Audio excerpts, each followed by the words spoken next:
تا حالا به این فکر کردی خانم‌های ایرانی بعد از جدایی دچار چه مشکلاتی میشن؟ معمولاً طلاق و جدایی دو تا حالت داره. یا شما از یک زندگی سخت به خاطر مشکلات اخلاقی همسرتون و یک زندگی عذاب‌آور مجبور میشید طلاق بگیرید و اون زندگی رو ترک کنید، یا بعد از سالها زندگی و سرمایه‌گذاری عاطفی روی شریکتون متوجه خیانتش میشید و مجبور میشید اون زندگی رو ترک کنید و خودتون رو نجات بدید، که متاسفانه توی این حالت ضربه روحی بدی بهتون وارد میشه و همیشه ذهنتون درگیر اون مرده و اینکه چطوری انقدر راحت و الکی زندگیتون خراب شده. متاسفانه توی جامعه ما خیلی از خانم‌ها بعد از جداییشون مورد اذیت و آزار روحی و جسمی قرار میگیرن، چه از طرف خانواده و دوستانشون، چه از طرف همکاران و رئیسشون. و همه اینا به خاطر اینه که جامعه ما همچنان دید خوبی نسبت به زنی که از همسرش جدا شده نداره. این افراد اگر زرنگ باشن بعد از جداییشون سریعا سر پا میشن، خودشون رو پیدا میکنن و درگیر افسردگی نمیشن. اما متاسفانه اگر کسی رو نداشته باشن تا از نظر روحی حمایتشون بکنن، فوراً درگیر افسردگی و بیپولی میشن و اعتماد به نفسشون رو توی جامعه از دست میدن. یه گروه سومی هم هستن که اصلاً ازدواج میکنن که جداشن تا با گرفتن مهریه‌شون بتونن یه زندگی راحت رو برای خودشون فراهم کنن تا دیگه نیازی نباشه سر کار برن. معمولاً این افراد ترجیحشون اینه که بعد از جدایی زندگی مستقل خودشون رو داشته باشن، بر نگردن پیش خانواده و بتونن بدون هیچ خط قرمزی دوباره زندگی مجردیشون رو ادامه بدن. اما چیزی که بیشتر خانم‌ها بعد از جدایی تجربه میکنن احساس تنهایی و فشار قضاوت‌های مردمه، یا اگر بچه داشته باشن مشکلات حضانت و احساس عدم امنیت رهاشون نمیکنه. امروز قرار روایت زنی رو بشنوید که بعد از جداییش تومه مردهای حریص میشه. به کانال کریمینال شادوز خوش اومدید. من شهدخت هستم، راوی این پرونده، و اگر مخاطب پرونده های جنایی هستید تا آخر این ویدیو کنارم باشید. بریم به تهران. شهریور سال 96. رویا زن 30 ساله‌ایه که ساکن تهرانه. به تازگی جدا شده و مهریه سنگینی داشت. فرزندی از ازدواج اولش نداشت و بعد از جدایی از همسرش صاحب یک واحد آپارتمان و یک خودروی پراید میشه و همچنین نصف مهریش رو دریافت کرده بود و الباقیش قسط‌بندی شده بود و همسرش در حال پرداخت مهریش بود. متاسفانه علت این جدایی مشخص نیست و این طلاق یک طلاق توافقی بوده. رویا بعد از طلاقش تحت فشار خانواده قرار میگیره تا برگرده شهرستان و دوباره مثل دوران مجردیش با خانواده زندگی کنه. اونا اصرار داشتن رویا آپارتمانش رو اجاره بده، ماشینش رو بفروشه و برگرده شهرستان پیش خانواده و دوباره به عنوان دختر مجرد این خانواده به زندگیش ادامه بده. ازدواج اولش با همسر سابقش یک ازدواج کاملا سنتی بود که یکی از اقوام پدرش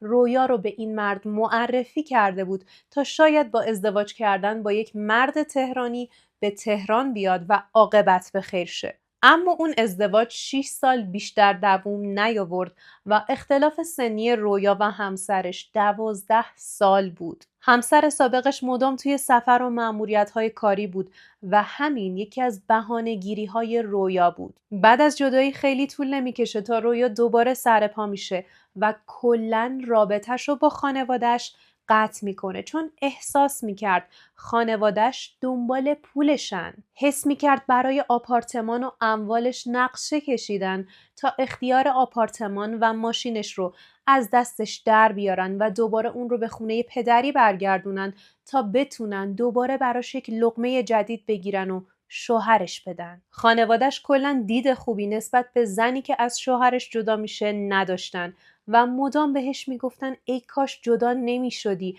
الان بیوه شدی، جواب فامیلو چی بدیم، بگی مطلقه است؟ برای همین تمام راههای ارتباطی خانواده‌اش رو میبنده و قطع رابطه کامل میکنه و برمیگرده به زندگی مجردیش و برای اینکه سرش گرم بشه توی یک آژانس مسافرتی شروع به کار میکنه. چند ماه بعد از جداییش و مشغول شدن توی اون آژانس مسافرتی توی یک گروه تلگرامی با یک پسر 29 ساله به اسم شاهین آشنا میشه. این پسر تا کلاس 4 بیشتر درس نخونده بود و یه رگش افغان بود، اما چهرش و لهجهش به هیچ عنوان نشون نمیداد که یک رگش افغانه. شاهین به صورت حرفه‌ای مشغول بدنسازی بود.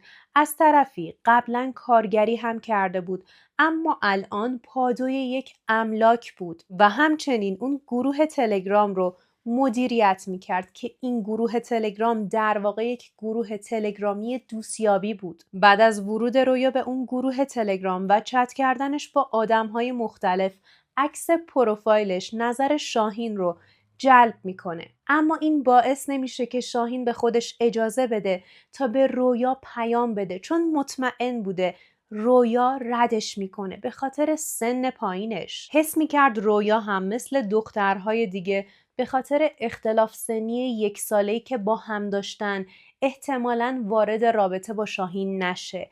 اما خبر نداشت که رویا با شوهر سابقش 12 سال تفاوت سنی داشتن. توی این چت کردن ها توی اون گروه تلگرام 2 از دوستهای شاهین به اسم امان و عمر نظرشون به شدت جلب رویا میشه. اما اون 2 نه تیپ و قیافه شاهین رو داشتن، نه درآمدی که بشه احتمال داد رویا قبولشون میکنه. توی گروه رویا بارها خودش رو معرفی کرده بود که 30 سالشه، تازه جدا شده و از خودش خونه هم داره و دقیقاً همین وضعیت رویا باعث شده بود امان و عمر مدام خودنمایی کنن و تلاش کنن شانسشون رو امتحان کنن، شاید رویا به یکیشون پا بده. اما این 2 رفیق از علاقه شاهین به رویا بیخبر بودن. یک روز توی اون گروه تلگرام یک بحث و دعوایی رخ میده که رویا هم توی اون بحث شرکت داشته.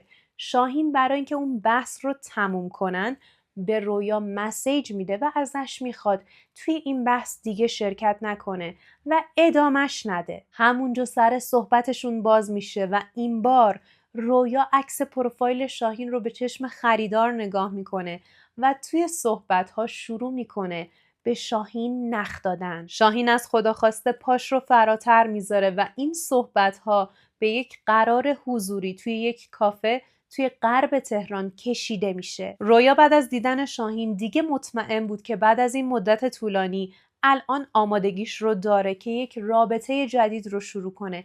از طرفی تفاوت سنیش با شاهین اصلاً براش مهم نبود و تنها چیزی که نظرش رو خیلی جلب کرده بود قد و هیکل شاهین بود. شاهین اصلاً لهجه نداشت و به قدری چهرش به دل رویا نشسته بود که رویا بدش نمی اومد شاهین رو به دوستاش نشون بده. شاهین از این ترس و علاقه چند ماهش نسبت به رویا براش تعریف میکنه و همونجا دل رویا رو میبره و رویا احساس میکرد که عشق واقعیش رو بعد از سالها پیدا کرده. 6 ماه از رابطه این 2 نفر میگذره و امان و عمر احساس میکنن یه خبرایی بین این 2 نفر هست که اونا بیخبرن.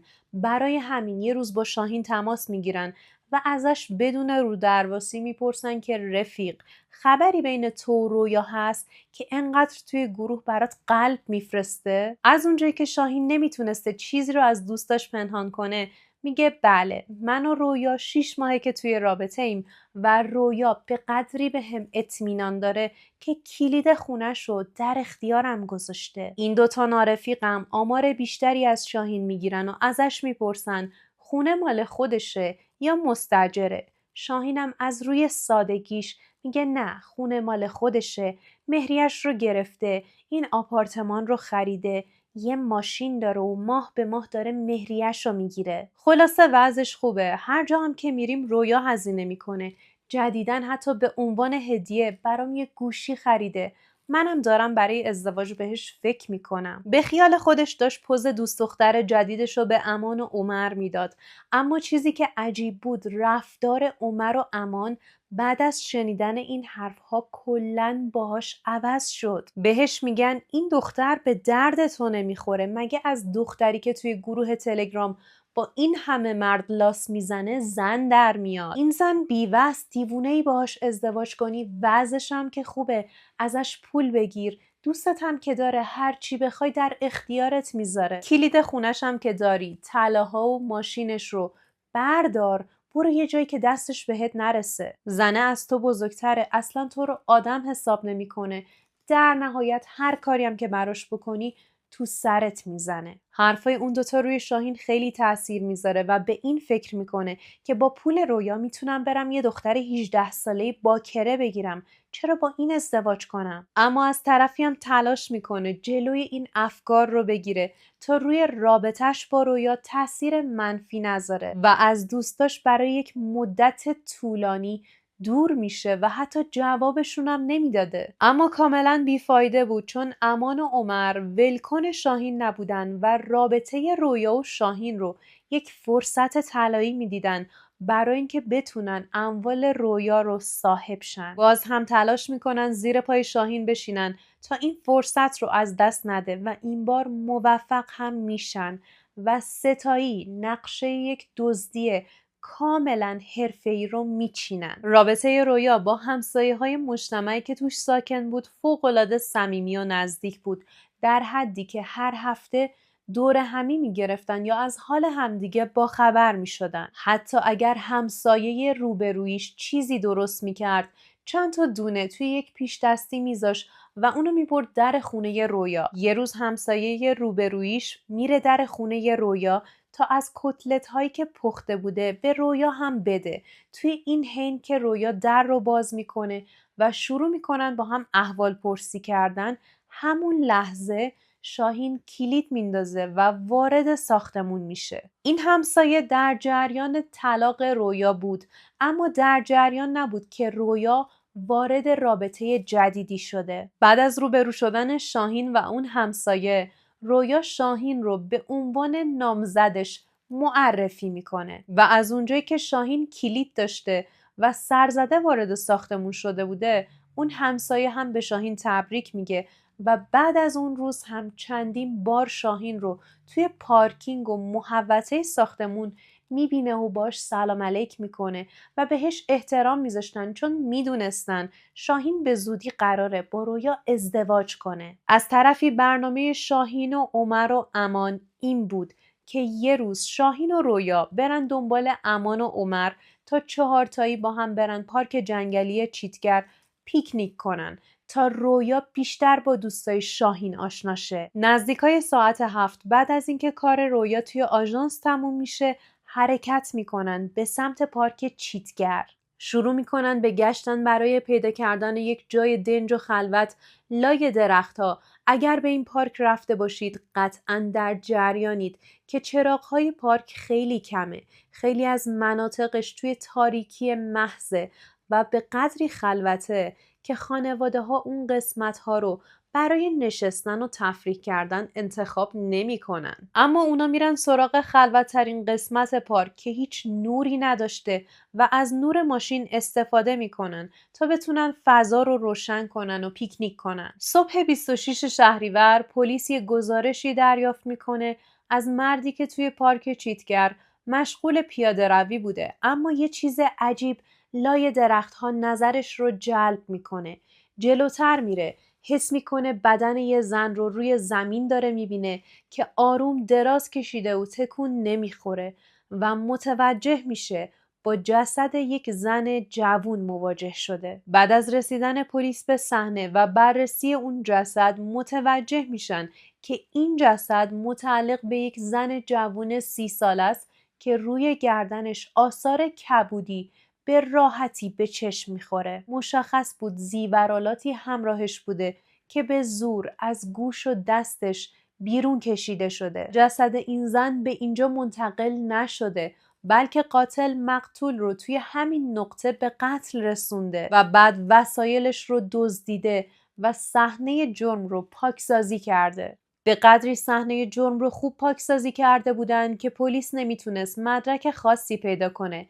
در این حین که نیروهای پلیس در حال بررسی صحنه جرم بودن، یه پراید سفید از بالای جاده به سمت محل حادثه می اومد، اما مشخص بود راننده این پراید حالت طبیعی نداره. فرمون این ماشین مدام به سمت چپ و راست کشیده میشد و سرعتش کم و زیاد میشد. کاملا مشخص بود که یا کسی که پشت فرمون نشسته حالت طبیعی نداره یا شایدم اصلا رانندگی بلد نیست. یه احتمال دیگه هم وجود داشت که این فرد با دیدن ازدحام و پلیس دچار استرس شده و برای همین کنترل ماشین از دستش در رفته. این جوون برای اینکه این مدل رانندگیش رو مشکل فنی ماشین جلوه بده، جلوتر از پلیس ماشین رو نگه میداره، پیاده میشه، کاپوت رو بالا میزنه و با ماشین شروع میکنه ور رفتن. چند بار به فرمون دست میزنه،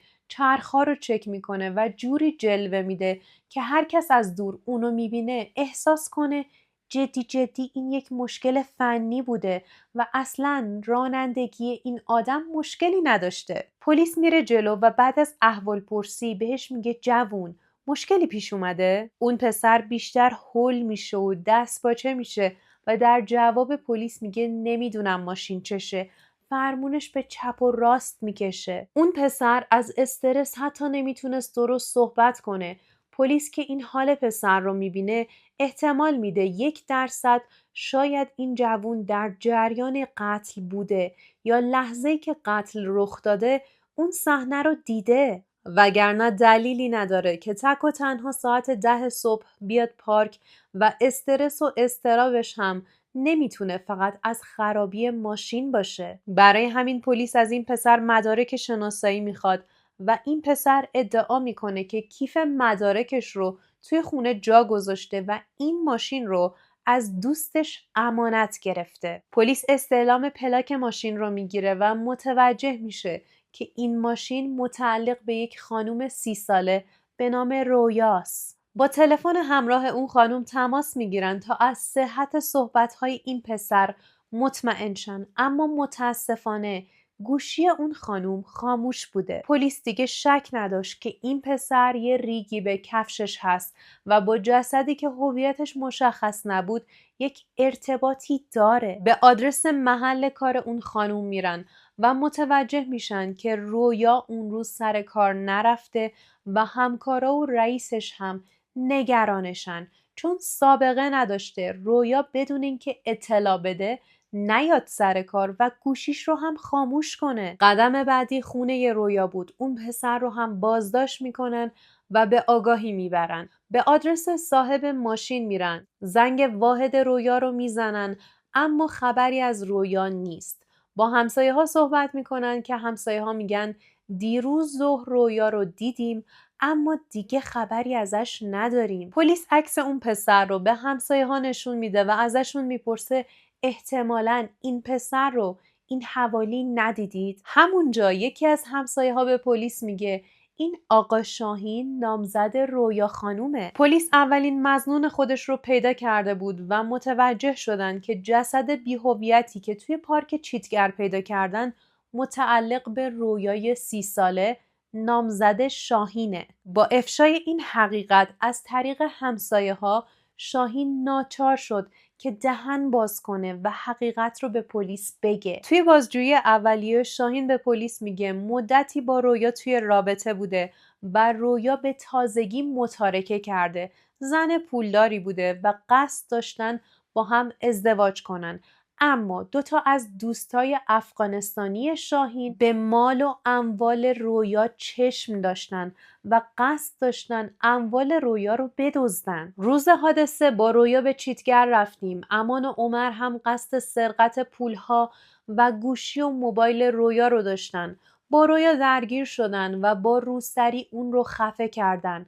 من هم سوار ماشین رویا شدم و اونجا رو ترک کردم. شب خونه نرفتم و توی ماشین موندم. صبح اون روز برگشتم تا ببینم چه اتفاقی افتاده و از اونجایی که رانندگی بلد نبودم مجبور شدم بعد از دیدن پلیس توقف کنم و بعد هم توسط شما دستگیر شدم. دوتا هم دستهای شاهین هم ردیابی و بازجویی شدن و توی اعترافات اولیه‌شون اعترافات متناقضی کردن و ادعای اصلیشون این بود که شاهین خودش به تنهایی رویا رو به قتل رسونده. شاهین توی اعترافاتش گفته اون روز رویا و عمر و امان از ماشین پیاده میشن تا برن جایی که قرار بود بشینن رو چک کنن و میرن لای درخت‌های پارک. شاهین هنوز توی ماشین بوده اما عمر و امان پیاده میشن. قرار بود شاهین بره از سوپرمارکت پارک خوراکی و زغال بگیره و برگرده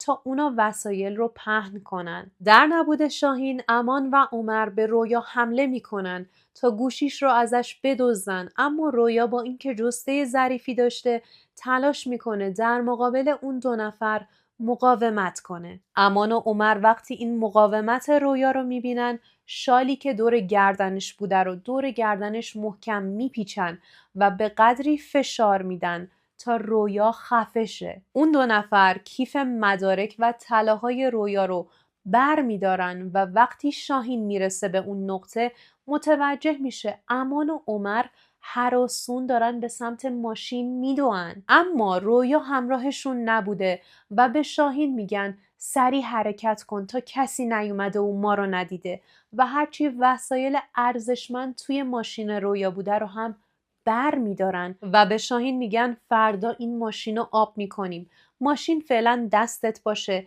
به کسی حرفی نزن.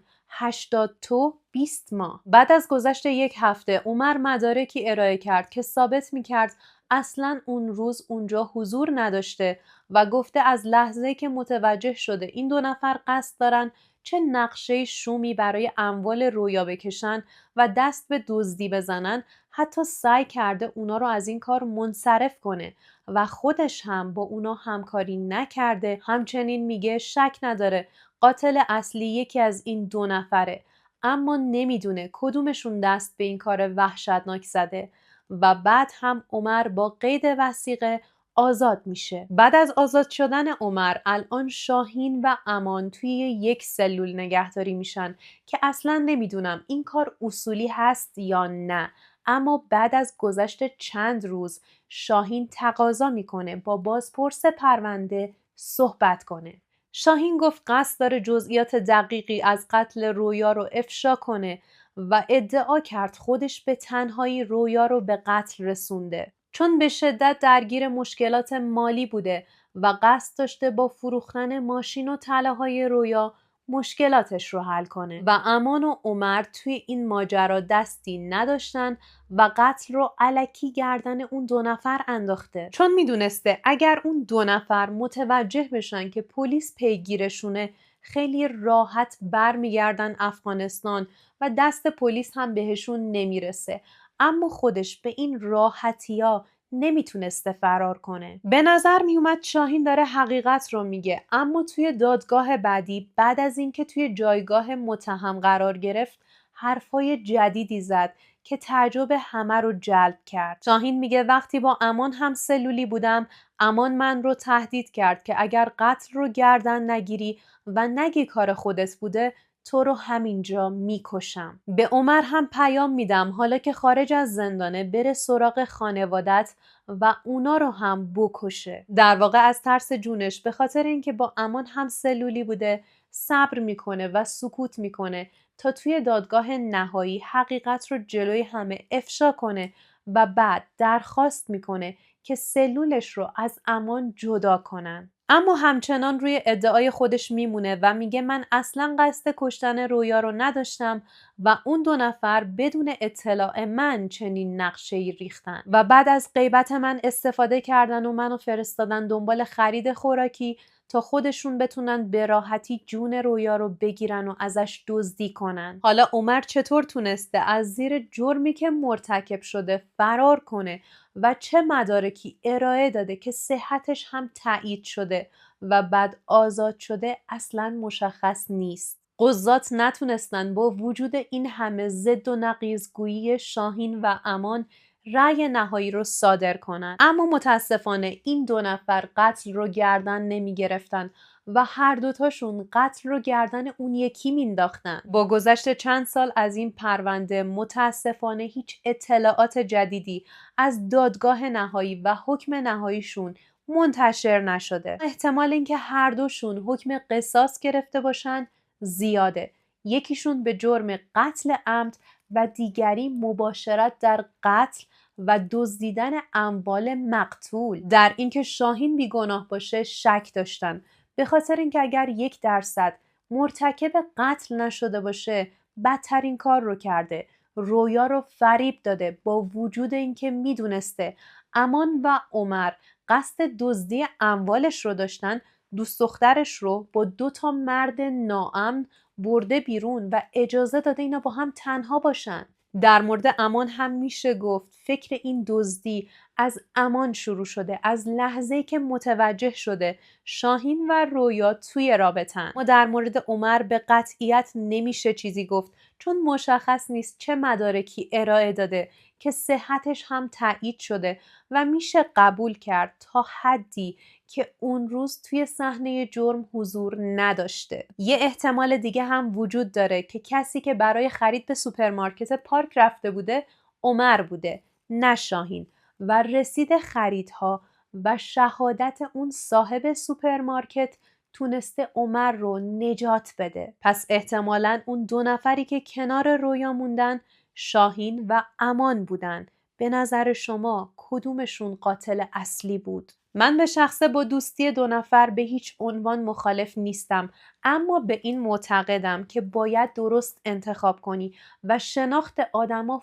فوق‌العاده سخته و هیچ کس توی چند ماه معاشرت کردن مشکلات روانیش رو بروز نمیده. خیلی از روابط هم هستن مثل پرونده آرمان و غزاله که خانواده کاملا در جریانن و اون رابطه به نظر یک رابطه سالم میاد اما در نهایت به یک فاجعه ختم میشه. من شهدخت هستم، راوی این پرونده و ممنونم که تا این لحظه کنارم بودید و بی‌صبرانه منتظر شنیدن نظراتتون توی کامنت ها هستم و اگر هنوز این ویدیو رو لایک نکردید از همین پایین میتونید ویدیو رو لایک کنید و بهتون پیشنهاد میدم پرونده های قبلی کانال رو از دست ندید و مرسی.